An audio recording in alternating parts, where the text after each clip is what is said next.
muka zo kurna Asabe muka shigo kudin Difawa a kudin Difawa sai muka gode wa Allah wannan zamani ba damuna ba ce da damuna ce da Ahmed Garba sai mun jirgin ruwa na shigo PDP muna godiya ga Allah mun ga mutane masoya akan hanya tun daga gida har gurin taron nan jama'a ne gaba da yamma kudu da arewa a duk inda muka biyo kai ka ce a nan ake taron jama'iyyar PDP muna godiya ga Allah da muka zo wannan gari na Bichi muka je masallacin Juma'a muka yi sallah muka gaisa da mai girma hakimi da mai girma liman ya yi mana addu'a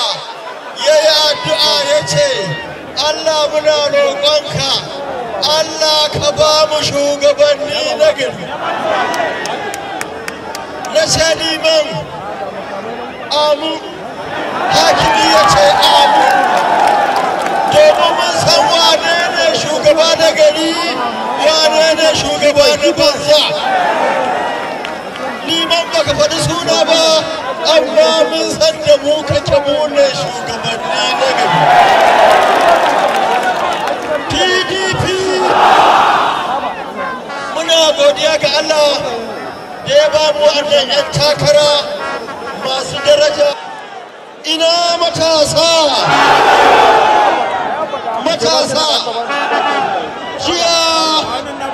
jiya a jihar Kano an yi manyan baki a jihar Kano Allah ya nuna mana manyan baki amma babban abin sha'awa shine akwai babban bako da ya zo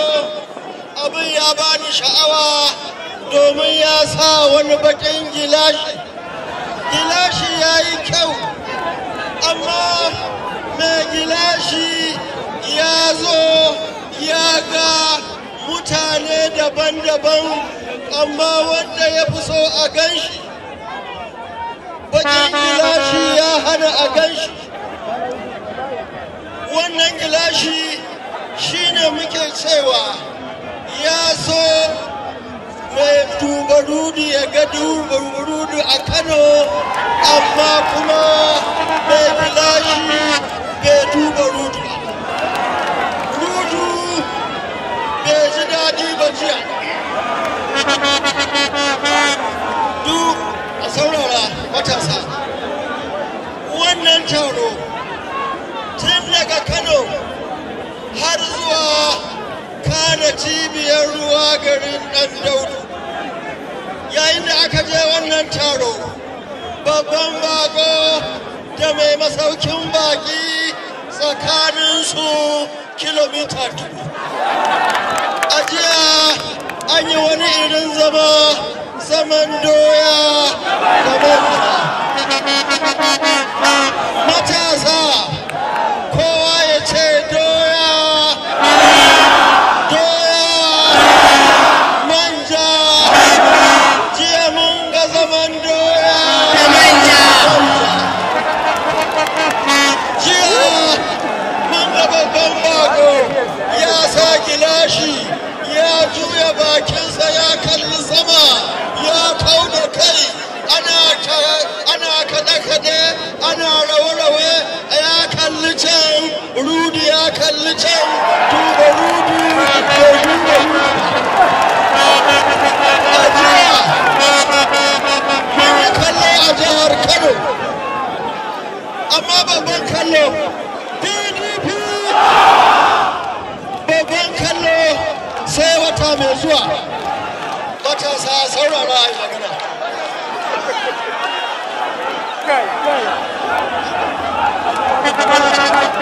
PDP wannan 'yan kwankwasiya sai kuka tuno min da wani abokina idan ya ga irin wannan sai ya ce ana hege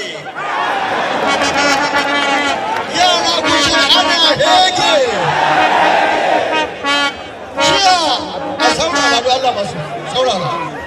ka tashi wannan ajiya matasa ko ba kwa so ku ji ne in ba kwa so ku ji sai in ajiye abin magana da so abokina mai cewa ana heki jiya na ji yana cewa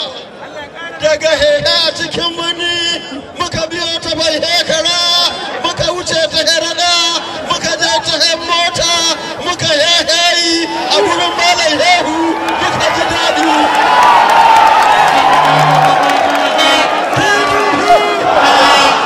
kaga abokina yana da jikawa saboda kamar ina so ga muku cewa taron da aka yi jiya babban taro sai wata mai zuwa lokacin da doya da manja za a sake haduwa doya na tallan mai yana tallan doya manja zai tallan doya doya za ta tallan manja wata mai zuwa a Kano muna da labari za mu Kano ko da mai kazo an fika wanda a Kano a ina ne manja yake tallan doya wanda a Kano a ina ne doya za ta tallan manja za mu kallo a Kano jiya rudu bai ji daɗi ba tuba rudu bai ji daɗi ba jiya na ji ana cewa ka san ya sani kun ji su ku ji labari ba matasa ka san na sani ka san na bari halinsa ne ba zai bari ba ka san na sani ka san na bari PDP mutanen arewan nan na taya ku bakin ciki irin abubuwan da suka faru shekara 3 da rabi da suka wuce a yau din nan a daidai nan kusa da ni din nan ina ganin gurin da Rabi Kwankwasa a wancan lokacin gwamnan jihar Kano ya sa fandisho na makaranta aikin lafiya a Bichi amma tun da muka tafi har yanzu an bata inda take wataƙila da an gama ta Allah kada ya san amfani ta mutanen Bichi muna da labari cikin garin nan gabaki da an haƙe shi da sunan hanya amma da muka bincika da muka duba abubuwan da yake cikin waya labarurruka su ne farke-farken gari ya zama dala wannan abin takaici ne abin ɓacin rai ne amma muna so mu tabbatar muku da cewa in Allah ya sa aka yi zaɓe lafiya gwamnatin PDP ta zo garin Bichi za a yi masa garin bawu ina taya ku ɓacin rai da baƙin ciki wannan gari shekara 4 da ta wuce duk famfon da ka buɗe akwai ruwa a cikin wannan gari na Bichi yanzu na shiga zan yi alwala a gidan sanata Ahmed Garba Bichi cikin yarda Allah na buɗe